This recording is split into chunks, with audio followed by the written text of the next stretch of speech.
Hello friends, welcome back to modulation institute. मेरा नाम है रजनीश कुमार और मैं आपको यहाँ पे CUET एग्जाम के लिए असिस्ट करूंगा। ठीक है, तो फ्रेंड्स पिछले कुछ वीडियोस में आपने देखा है कि किस तरह एक ओवरव्यू आपने देख रखा है, साथ में सिलेबस के बारे में देख रखा है। ठीक है, तो अब जो है इस सीरीज के इस वीडियो में हम एक बहुत ही इंपॉर्टेंट टॉपिक को आज टच करेंगे। ठीक है, अगर मैं बोलूं तो it is one of the most important videos in this series. Okay, it is about how to prepare, how to approach your CUET examination. ठीक है, किस तरह से आप अपने CUET एग्जामिनेशन को अप्रोच करो, प्रिपेयर करो ताकि आप अच्छे रैंक से पास हो सको। ठीक है, तो ये हमारा आज का टॉपिक है कि हमें कैसे प्रिपेयर करना है, किन किन चीजों को ध्यान में रखना है और किस तरह से हमें अपने रूटीन को बनाना है CUET एग्जाम को क्लियर करने के लिए। ठीक है, चलिए देखते हैं, शुरू करते हैं। तो जो हम आज मोटा मोटे मैं पहले आपको बता दूं की पॉइंट्स क्या क्या डिस्कस करने वाले हैं। व्हेन टू स्टार्ट, कब स्टार्ट करना है। ठीक है, बहुत सारे बच्चों के मन में होता डाउट ये रूटीन क्या होना चाहिए, टाइम को कैसे मैनेज करें और एट द सेम टाइम कि किन किन रिसोर्सेज को रेफर किया जाए, what should be the resources. Okay, so this will be the topic and these are the key points around which we will today talk. ठीक है, हम आज इसके बारे में बात करेंगे। चलिए आते हैं। एक जो चीज है, पहले मैं आपको ये सबसे पहले बता दूं कि क्या होता है ना कि अभी तक आप में से अधिकतर बच्चों ने कोई कॉम्पिटिटिव एग्जाम शायद फेस किया हो या ना किया हो। ठीक है, हो सकता है कुछ ने किया होगा या और बहुतों ने नहीं भी किया होगा। तो आपको एट द आउटसेट मैं ये बता देना चाहता हूं कि क्या डिफरेंसेस होते हैं कॉम्पिटिटिव एग्जामिनेशन में और एकेडमिक एग्जामिनेशन में। एकेडमिक एग्जामिनेशन का मतलब जो एग्जामिनेशन आप अभी दे रहे हो 11th के, 10th के, 11th के, 12th के, जो आपके कोर्स में जो आपको पढ़ाया जा रहा है स्कूल के लेवल पे या कॉलेज के लेवल पे, तो एकेडमिकली जो आप एग्जामिनेशन दे रहे हो रेगुलर कोर्स ऑफ एजुकेशन में, उसे एकेडमिक एग्जामिनेशन कहते हैं। Competitive examination on the other hand ये एक जो है डिफरेंट जो है गेम है, यहाँ पे आपको दूसरे तरह से प्रिपेयर करना पड़ता है।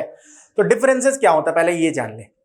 देखिए, एकेडमिक एग्जामिनेशन क्या होता है कि वो होता है कि जनरली बोला जाता है कि वो आपको पास कराने के लिए।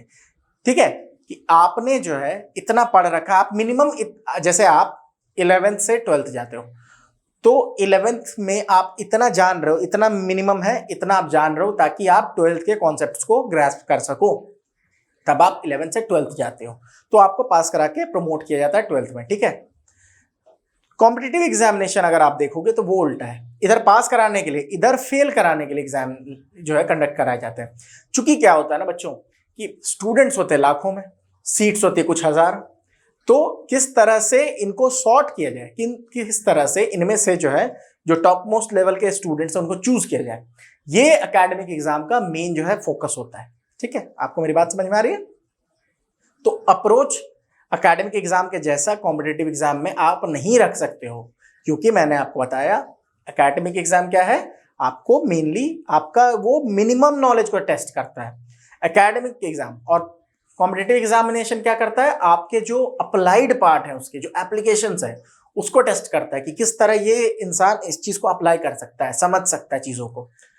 इधर बेयर मिनिमम जो है आपके कॉन्सेप्ट्स होने चाहिए, आप इनफ आपको नॉलेज होनी चाहिए दूसरे जो है क्लास में जाने के लिए। यहाँ वैसा नहीं है, आपको यहाँ पे बेस्ट होना पड़ेगा। ठीक है, तो ये हो गया difference between competitive and academic examinations. ठीक है, चलिए आई होप आपको समझ में आ रहा होगा। चलिए, बहुत सारे चीजें हैं, लोग कहीं बोल रहे 14 लाख बच्चों ने एग्जाम दिया, कहीं बोल रहे 15 लाख बच्चों ने एग्जाम दिया। मैं सीधे ये जो है इन्होंने जो है, ये आपको क्लियर नहीं दिख रहा होगा, ममिदल जगदीशन जो है इन्होंने एक ट्वीट किया था। ये कौन है, NTA के चेयरमैन हैं। ठीक है, अभी इन्होंने एक ट्वीट किया था कि in 2022 9.6 lakh students appeared in CUET UG। 9.6 lakh 2022 में, और 2023 में this number jump to 19.2 lakh. समझ रहे हो, लगभग 9.5 लाख से 19.5 लाख बच्चों ने एग्जाम दिया। 100% इंक्रीज है। अब आप समझो कंपटीशन किस लेवल पे बढ़ रहा है, समझ रहे हो आप बात को। तो 2022 से 2023 में 100% जो है बच्चे जो है इंक्रीज हो गए। तो आप समझो कि कंपटीशन, देखो कंपटीशन कैसे डिसाइड होता है। एक अभी कुछ दिनों पहले एक लिस्ट आया था कि जो टफेस्ट एग्जामिनेशंस कौन कौन से हैं। तो पहला गाँव था, वो चाइना का है। सेकंड शायद आईआईटी एग्जामिनेशन, थर्ड में यूपीएससी एग्जामिनेशन। तो किसी भी एग्जाम, कोई भी कॉम्पिटिटिव एग्जाम कितना टफ है ये कैसे डिसाइड होता है? इसके लिए दो चीजों को ध्यान में रखना पड़ता है। टोटल नंबर ऑफ सीट्स कितनी है और टोटल स्टूडेंट्स अपीयरिंग कितने हैं। ठीक है, अगर एक सीट के लिए 1 लाख बच्चे लड़ रहे हैं और 5 सीट के लिए 1 लाख बच्चे लड़ रहे हैं, तो कौन सा टफ ज्यादा हुआ? एक सीट के लिए, क्योंकि वहां ज्यादा कंपटीशन है। ठीक है, उसी तरह चूंकि बच्चे इंक्रीज हो रहे हैं और सीट्स उस प्रोपोर्शन में शायद ही बढ़ पाए, उस रेशियो में शायद ही बढ़ पाए। सीट्स तो ऑब्वियस सी बात है कि बढ़ेंगी, लेकिन उस प्रोपोर्शन में नहीं बढ़ेंगे। तो सीधी सी बात है, आपका जो कंपटीशन होगा it is going to be tougher, okay, every year. ठीक है, तो इसीलिए इस चीज को आपको बेसिकली दिमाग में रखना है कि ऐसा नहीं है कि जो लास्ट ईयर एग्जामिनेशन का स्टैंडर्ड था, पैटर्न था, बिल्कुल उसी स्टैंडर्ड के क्वेश्चंस अभी आएंगे या उसी स्टैंडर्ड की आपको तैयारी करनी। नहीं, you will have to go one step further. ठीक है, ये आपको करना होगा and we are here to assist you to do that. Okay, चलिए, तो ये हो गया नंबर ऑफ स्टूडेंट्स के लिए। अब देखिए क्या है कि मेन चीज क्या है। कुछ बच्चों के मन में एक क्वेश्चन आता है, व्हेन टू स्टार्ट। ठीक है, व्हेन टू स्टार्ट। देखिए क्या है ना कि आप में से अधिकतर बच्चे ऐसे होंगे जो 12th में पढ़ रहे होंगे, और बहुत सारे ऐसे बच्चे भी होंगे जिन्होंने 12th का एग्जाम दे रखा होगा। ठीक है, तो सबके मन में होता है कि क्या हम अभी से तैयारी करें या फिर क्या हम बाद में इसके लिए प्रिपेयर करें। ठीक है, ये सबके मन में होता है। तो मैं आपको एक छोटा सा थंब रूल बताऊंगा, ठीक है, वो सबके लिए काम करने वाला है। वो है व्हेन टू स्टार्ट। कोई भी एग्जाम के लिए, कॉम्पिटिटिव एग्जाम कोई भी आप प्रिपेयर कर रहे हो ना, अगर आपके मन में ये सवाल है when to start, now is the time to start. आप अभी से स्टार्ट कर सकते हो और आपको करना भी चाहिए। फ्रीक्वेंसी अलग बात है, एग्जाम के टाइम में आप जितना पढ़ोगे अभी नहीं पढ़ोगे, वो बात सही है, क्योंकि 12th के भी आपके क्वेश्चंस आने वाले हैं। लेकिन डोमेन सब्जेक्ट्स में क्या होगा कि आपके ही सब्जेक्ट्स के क्वेश्चन वहां भी आएंगे, वो तो आपको हेल्प ही होना है ना। चूंकि ऑब्वियस सी बात है, ये क्या कराएंगे, आपको एडमिशन कराएंगे प्रीमियर इंस्टीट्यूट्स में।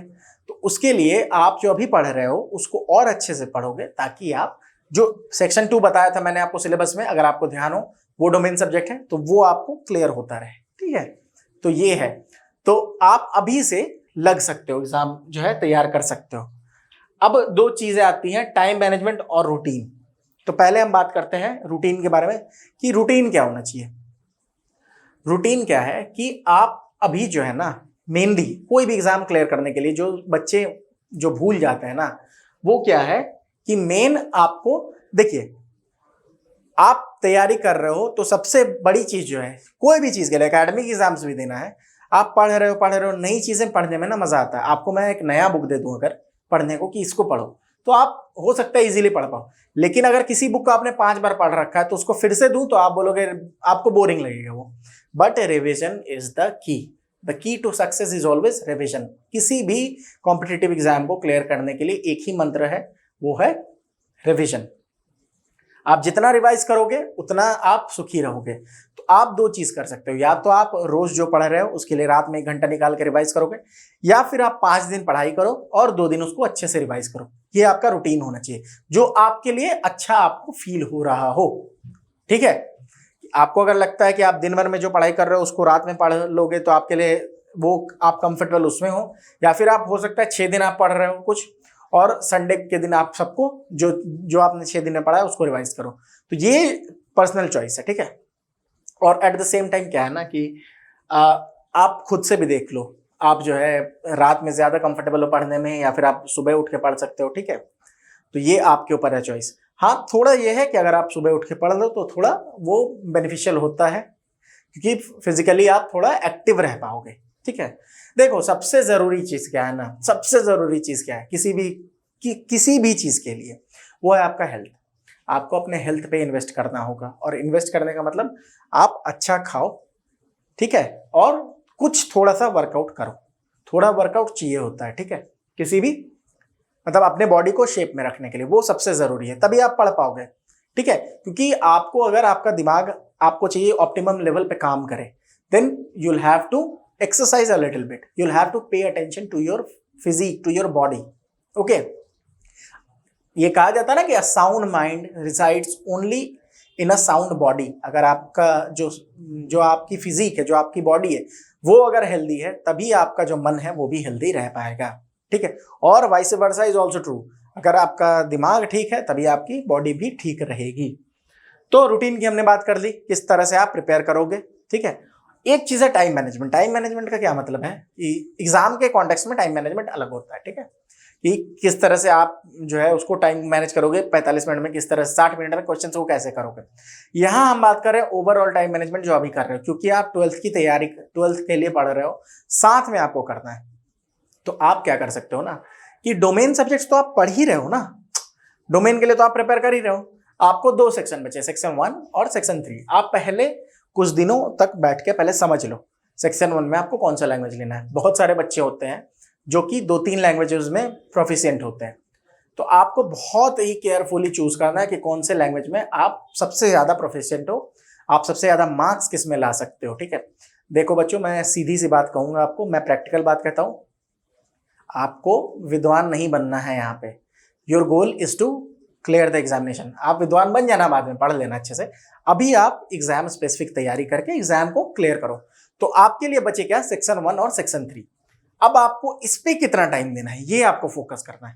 तो आप दिन भर में से ज्यादा नहीं, 1-1 घंटे दोनों को दे सकते हो, ज्यादा नहीं देना आपको, 1-1 घंटे दोनों को दे दो, या फिर अगर 1 घंटे भी नहीं दे पा रहे हो तो आधे घंटे दे दो कुछ, लेकिन टाइम अभी से आप उसके लिए स्लॉट बनाओ, ठीक है, थोड़ा सा। और हमारे साथ जुड़े रहें, हमारी क्लासेस को देखें, ठीक है, और साथ में उसको फिर क्लास होने के बाद रिवाइज कर लें, तो ये आपको बहुत ज्यादा हेल्पफुल होंगी, ठीक है।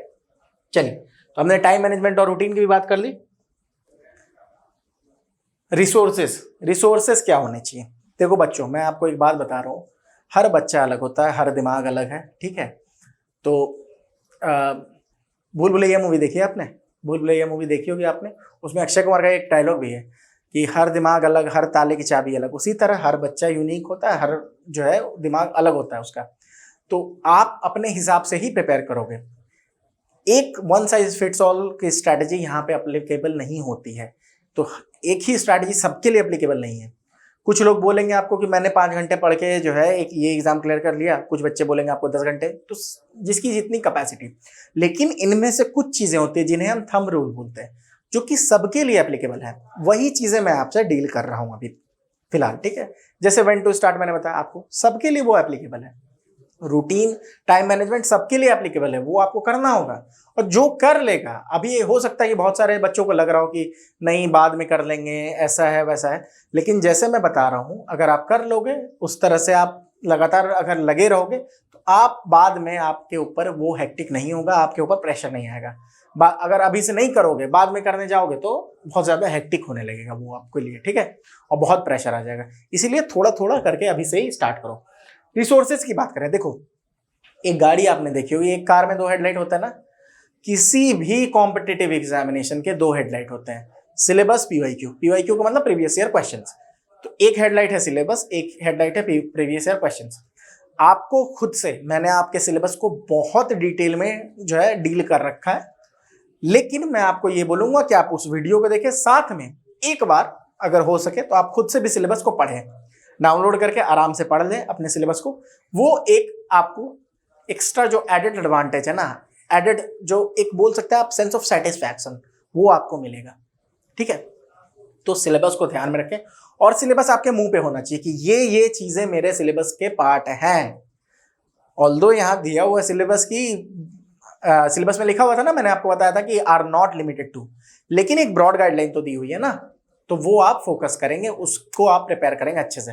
Eight the same time previous year questions, आप 2 साल ही हुए हैं अभी तक, 2022 में फर्स्ट एग्जाम हुआ था, 2023 में सेकंड एग्जाम हुआ था। आप अलग अलग प्रीवियस ईयर क्वेश्चंस को डाउनलोड करें और उसको अच्छे से देखें, ठीक है। आप उसको जब अच्छे से देखें, हम तो आपको प्रोवाइड कराएंगे, हम आगे पीवाईक्यू को भी डिस्कस करेंगे, बट आप खुद से भी थोड़ा देखेंगे तो आपके लिए भी हेल्पफुल होगा। आपको एक पैटर्न दिखेगा उसमें, ठीक है, आपको कुछ समझ में आएगा, क्योंकि आप प्रीवियस ईयर जब क्वेश्चन देखोगे ना, आपको लेवल समझ में आएगा। डोमेन सब्जेक्ट के उठा लो या फिर लैंग्वेज के उठा लो, तो आपको एक लेवल समझ में आएगा कि हाँ इस लेवल तक के ये क्वेश्चंस पूछ रहे हैं। तो मैं कोशिश करता हूं कि एक लेवल ऊपर चला जाऊं, ताकि अगर इससे एक लेवल ऊपर के भी क्वेश्चंस आए तो मैं उसे डील कर लूं। और हम यहाँ मॉड्यूलेशन पे आपको इजी, मॉडरेट और टफ तीनों लेवल के क्वेश्चंस कराएंगे, ताकि आपको सेल्फ डाउट ना हो कहीं भी। ठीक है, वो हमारी जिम्मेदारी है, आपकी जिम्मेदारी है। आप अच्छे से पढ़ाई करें और हमें अच्छे से स्ट्रिक्टली फॉलो करें। मैं आपको फिर से बोल देना चाह रहा हूँ, सीईटी में भी मैंने यही बोला था, आप जाके चेक कर सकते हैं कि मैंने वीडियोस में बोल रखा था कि बच्चों मैं जो पढ़ा रहा हूँ क्वेश्चन तो उसी में से बनेंगे। और आप जाके देख लें कि बच्चे बता भी रहे हैं कि जो हमने पढ़ाया था यहाँ पे बोर्ड में क्वेश्चंस वहीं से आए। ठीक है, अगर एग्जैक्टली वो क्वेश्चंस नहीं आ रहे तो ऐसे क्वेश्चंस आएंगे जो उनसे मिलते जुलते होंगे। जैसे मैंने आपको अगर सपोज एडिशन सिखा दिया कि 15 + 20, ये मैंने आपको प्रैक्टिस करा दिया कि 35। ठीक है, तो हो सकता है ये क्वेश्चन ना आए, लेकिन हो सकता है ये आ जाए कि 49 + 39 क्या होता है। बात समझ रहे हो? तो आप बिल्कुल निश्चिंत होके यकीन करें, भरोसा करें और स्ट्रिक्टली फॉलो करें हमें। ठीक है, आपका काम आपके लिए भी इजी होगा। और थोड़ा सब्सक्राइब कर दें, थोड़ा शेयर कर दें, वो हमारे लिए भी जो है एक करेज, एक मोटिवेशन आता है। ठीक है, तो सिलेबस और पीवाईक्यू रिसोर्सेज हो गए। अब हम सेक्शन वाइज अलग अलग पीवाई जो है रिसोर्सेज क्या होने चाहिए वो देखते हैं। सेक्शन 1 में क्या है? लैंग्वेज है। ठीक है, लैंग्वेज में क्या है? मैंने बताया था आपको पैराग्राफ पढ़ना है, उससे रिलेटेड क्वेश्चंस आएंगे और उसको डील करना है आपको। तो आप क्या कर सकते हो, सीधी सी बात है कि आप पैसेजेस को रीड करो। पैसेज रीड करने का मतलब क्या होता है ना, आपके जो स्टोरी बुक्स होते हैं, आप स्टोरी बुक्स ही उठा लो, उसके क्वेश्चंस को आप उसको पहले अच्छे से पढ़ो और फिर जो क्वेश्चन है उसको डील कर लो। ठीक है, आप ये करोगे बहुत हेल्प होगी आपकी। धीरे धीरे ना आपको समझ में आने लगेगा कि किस तरह से क्वेश्चंस बनते हैं और किस तरह क्वेश्चंस आते हैं। ठीक है, और कैसे उन क्वेश्चंस को डील किया जाता है। ठीक है, बोलते हैं इंग्लिश में कहावत है रीडिंग बिटवीन द लाइन्स, कि 2 लाइनों के बीच में क्या लिखा है वो समझना, मतलब सेंस निकालना कि वो जो कहना चाह रहा है, जो राइटर, जो ऑथर कहना चाह रहा है वो है क्या। उस सेंस को आपको पकड़ना होगा, तभी आप इस पोर्शन को जो है डील कर पाओगे। ठीक है, फिर वोकैब का पार्ट है, तो आप ज्यादा से ज्यादा जितना पढ़ोगे उतना हेल्पफुल रहेगा आपके लिए। अगर आपने इंग्लिश चुना है तो आप अंडरलाइन कर सकते हैं वर्ड्स को। आप जो भी पढ़ रहे हो, आपके कुछ वर्ड्स हैं, आप उसको अंडरलाइन करो। ठीक है, अब मैं आपको एक चीज बता रहा हूँ, बहुत सारे लोग आपको बोलेंगे कि वर्ड्स को अंडरलाइन करो और उसका मीनिंग लिखो, याद करो। नहीं, क्योंकि वो याद ही नहीं होगा। 2-3 चीजें होती हैं। ठीक है, जो 2-3 तरीके होते हैं किसी भी वर्ड को आपको यूज करने के लिए। एक चीज होती है पावर ऑफ रेपिटेशन, कि अगर आप एक वर्ड को 3-4 जगहों पे देख लोगे तो वो आपको थोड़ा, आप कंफर्टेबल हो जाओगे, वो आपको याद हो जाएगा। एट द सेम टाइम कोई भी वर्ड देखो उसको अंडरलाइन करो। आप पहले पूरा कोशिश करो, अपनी ओर से पूरी कोशिश करो समझने की कि उस सेंटेंस में उस लाइन क्या, एक वर्ड का मीनिंग क्या होता है। वर्ड का मीनिंग वही होता है जो उसका फंक्शन है उस सेंटेंस में। किसी वर्ड का क्या फंक्शन है उस सेंटेंस में, वही उस वर्ड का जो है मीनिंग होता है। वर्ड के एक ही मीनिंग हो ऐसे जरूरी नहीं है, कॉन्टेक्स्ट के हिसाब से मीनिंग चेंज होता है। ठीक है, तो आप जो है आप उसको पढ़ो और आप you try to make out what the word is implying, क्या कहना चाह रहा है वर्ड, क्या मतलब अपना जो है वो प्रकट कर रहा है, वो आपको समझने की कोशिश करनी है। ठीक है, तो ये आप करोगे और फिर डिक्शनरी में देखो, अगर मिलता जुलता होगा ना तो आपको कॉन्फिडेंस आएगा और आप वो वर्ड आपको याद रह जाएगा। ठीक है, तीसरा कि सेंटेंसेस कैसे फॉर्म हो रही है ये देखो। कहने का मतलब कि हो सकता है बहुत सारे बच्चे ऐसे हों कि जिनसे सेंटेंसेस सही फॉर्म नहीं होते हों। ठीक है, मैं जितना भी मेहनत कर लूं, मैं जितना भी कोशिश कर लूं, मैं पास नहीं हो पाता, ये एक सेंटेंस है जैसे। तो बच्चे बहुत सारे होते हैं ना जो फॉर्म नहीं कर पाते, no matter how hard I try. तो नो मैटर वाले सेंटेंसेस पता नहीं होते उनको। तो आप जब पढ़ रहे हो ना सेंटेंस, आप जब स्टोरी पढ़ रहे हो या कुछ भी पढ़ रहे हो, तो आप ध्यान से देखो कि सेंटेंसेस किस तरह बनाए हुए हैं, ऑल्दो का कैसे यूज होता है, नॉट विथ स्टैंडिंग का यूज कैसे होता है। तो ये आपके लिए सेक्शन 1 के लिए आपकी स्ट्रैटेजी बनेगी। वर्ड्स को अंडरलाइन करना है, पैसेजेस को पढ़ना है अच्छे से। बाकी जो ग्रामर के पार्ट्स होंगे ये तो हम सारे के सारे ही कवर कराएंगे, साथ में ग्रामर के पार्ट्स भी लेके धीरे धीरे चलना है। अब देखते हैं सेक्शन 2, सीधी सी बात है। सेक्शन 2 मतलब domain specific subjects. Read NCERTs in a comprehensive manner. मैंने एक लाइन में लिख रखा है, इसके लिए कोई स्ट्रैटेजी नहीं, सिर्फ ये स्ट्रैटेजी है कि आपकी जो एनसीईआरटी की बुक है 12th क्लास की, उसको एकदम अच्छे से पढ़ो, कुछ भी ना छूटे उससे। ठीक है, वही एक सोल्यूशन है, वही एक वन स्टॉप सोल्यूशन है आपके लिए। और एक और चीज मैं बोलना चाह रहा हूँ कि बहुत सारे बच्चे IIT JEE के लिए भी एग्जाम देने वाले हैं, होंगे ही, ऑब्वियस सी बात है। लेकिन बहुत सारे बच्चे होते हैं जिनके पास या तो रिसोर्सेज नहीं होते या फिर आपको कॉन्फिडेंस नहीं है, बहुत ज़्यादा कॉन्फिडेंस नहीं आ रहा है। तो मैं आपको यही सजेस्ट करूंगा कि आप प्लीज़ आप भी CUET के एग्जाम को फॉर्म को फिलअप कर दें और जो आपका फेवरेट सब्जेक्ट है उसको चूज कर लें, ताकि आप जो है प्रीमियर इंस्टीट्यूशन में अगर आपको एडमिशन मिल गया तो अच्छी बात है ना, सीधी सी बात है। आपको अगर कोई प्रीमियर इंस्टीट्यूशन में कोई अच्छे कोर्स में मिल गया तो ठीक है ना, आप बाद में करते रहना, फिर IIT की भी तैयारी करना साथ में, और क्या। तो आप उसे भी करें, ये एक मेरा छोटा सा सजेशन है, मानना ना मानना आपके ऊपर। चलिए, तो डोमेन स्पेसिफिक सब्जेक्ट में क्या है, अगर आप जैसे अगर हिस्ट्री ले रहे हो तो क्लास 12th की जो हिस्ट्री की बुक है वो होल एंड सोल आपको पता होनी चाहिए, ठीक है। सेक्शन 3 मैंने आपको क्या बताया, सेक्शन 3 में है करंट अफेयर्स, मैथ्स, रीजनिंग, ठीक है, और जनरल नॉलेज, और साइंस भी है, ठीक है। तो आपको एक हैबिट डेवलप करनी है, ये हैबिट आपको लाइफ लॉन्ग हेल्प करेगी। न्यूज़पेपर एक ऐसी हैबिट है ना बच्चों, आप जितने भी सक्सेसफुल लोगों को देखोगे वो लोग रोज के रोज न्यूज़पेपर पढ़ते हैं, ठीक है। न्यूज़पेपर रीडिंग हैबिट क्या करता है कि एक तो चीज ये होगी कि आपको जो भी आप सब्जेक्ट चूज कर रहे हो, अगर आप हिंदी चूज कर रहे हो तो हिंदी के न्यूज़पेपर पढ़ें, अगर आप इंग्लिश मतलब इंग्लिश अगर आप चूज कर रहे हो लैंग्वेज तो इंग्लिश के न्यूज़पेपर पढ़ें। एक तो करंट में आपको हेल्प होगी, at the same time you will be well acquainted with different words and the passages, okay. At the same time you will know the day to day happening in the world, जो कि आपके current affairs का part है।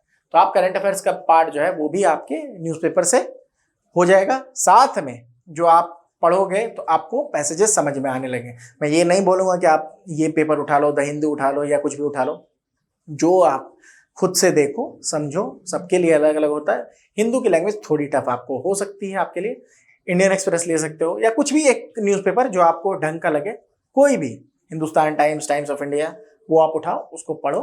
बहुत ज़्यादा मत पढ़ो, थोड़ा सा ही पढ़ो, आप पहले स्टार्ट तो करो, लेकिन आपको थोड़ा बहुत उससे, वो लाइफ लॉन्ग हैबिट है, ये आप लाइफ लॉन्ग चलाना चाहिए इंसान को। हर इंसान को न्यूज़पेपर रोज पढ़ना चाहिए, ठीक है। उससे क्या होता है, एक आप जो है वेल कनेक्टेड रहते हो इंडिया और जो बाहर हैपनिंग्स हैं उनसे, और दूसरा आपके लैंग्वेज में भी बहुत ज्यादा सुधार होती है। चलिए, focus on increasing your calculation speed, ये मैथ्स के लिए कि आप जो है मेंटली कैलकुलेशन स्पीड जो है आपकी, बहुत सारे बच्चे होता है टेबल याद नहीं होता, करो, क्योंकि आप एग्जाम टाइम में ना एक टाइम बाउंड मैनर होता है कि 60 मिनट में इतने क्वेश्चन सॉल्व करते हैं। तो अगर आप कैलकुलेशन फंसे रह जाओगे तो कैसे करोगे, सीधी सी बात है। रीजनिंग के लिए आप डिफरेंट शेप्स को आप अच्छे से ऑब्जर्व कर सकते हो, समझ सकते हो। बाकी जो पोर्शन है वो जो हमारे टीचर्स हैं, जो फैकल्टीज हैं, वो आपको अच्छे से समझाएंगे ही। और एक चीज आप कर सकते हो कि अभी से अगर नहीं भी करो तो कुछ दिन बाद आप ट्राई करना कि जैसे अगर आपने 10 क्वेश्चन उठा लिए मैथ के, और आप सीधी सी बात है उसको करो कि मैं 10 मिनट में इसको सॉल्व करूंगा, तो टाइम बाउंड मैनर में आप प्रैक्टिस करते रहो, ये आपको बहुत ही ज्यादा हेल्पफुल होगा, ठीक है। तो अभी तक हमने देख लिया कि तीनों जो सेक्शन है उसको कैसे अप्रोच करना है। सिलेबस, PYQ जो है आपके हेडलाइट है गाड़ी के, मैंने बता रखा है आपको। Eight the same time resources मैंने आपके लिए डील कर दी हैं, ठीक है। और जो आगे सब्जेक्ट्स हैं उसको कॉम्प्रिहेंसिव मैनर में हम खुद भी डील करेंगे, और हम आपके लिए we are here to assist you for everything that you need, ठीक है। बिकॉज आप सब कुछ नहीं कर सकते हो, हर कुछ को अब आप कंपाइल करके अपना नोट्स भी बनाना है, फिर करंट के लिए भी देखना है, वो आप नहीं कर पाओगे। यहाँ पे एक्सपीरियंस फैकल्टी हैं जो आपको उस चीज को एक इजी फॉर्मेट में, इजी वे में आपको क्लियरली आपके तरफ वो दे दी जाएंगी चीजें, आपको बस उसको ध्यान से पढ़ना और समझना है, ठीक है। और जैसे जैसे टीचर्स बोलेंगे उनको आपको फॉलो करते रहना है, ठीक है। आई होप स्ट्रैटेजी आपको क्लियर होगी। स्ट्रैटेजी का मतलब व्हाट टू डू है, ठीक है। अब आप एक काम कर सकते हो, अगर आपको अभी भी कोई क्वेरी है, कोई भी प्रॉब्लम है, कोई भी क्वेरी हो इससे रिलेटेड, अब ऐसा नहीं कि कोई और एग्जाम से रिलेटेड पूछ देना, CUET से रिलेटेड कोई एग्जाम हो, ठीक है, बॉलीवुड से रिलेटेड क्वेश्चन मत पूछ देना, तो आप हमारे गूगल फॉर्म जो कि डिस्क्रिप्शन बॉक्स में दिया हुआ है उसमें आप फिल कर दो, ठीक है। And will try to get back to you, okay. At the same time comment box में कमेंट करें, चैनल को सब्सक्राइब करें और फ्रेंड्स के साथ शेयर करें, ठीक है। हमें कमेंट करके बताएं कि आपको हमारा वीडियो कैसा लग रहा है, आपको चीज़ें समझ में आ रही हैं, क्योंकि feedback is an important part. आपका फीडबैक हमारे लिए जो है एक करेजियस और मोटिवेटिंग फैक्टर होगा। ठीक है, चलिए ठीक है दोस्तों, थैंक यू सो मच, जुड़े रहें, पढ़ते रहें, थैंक यू।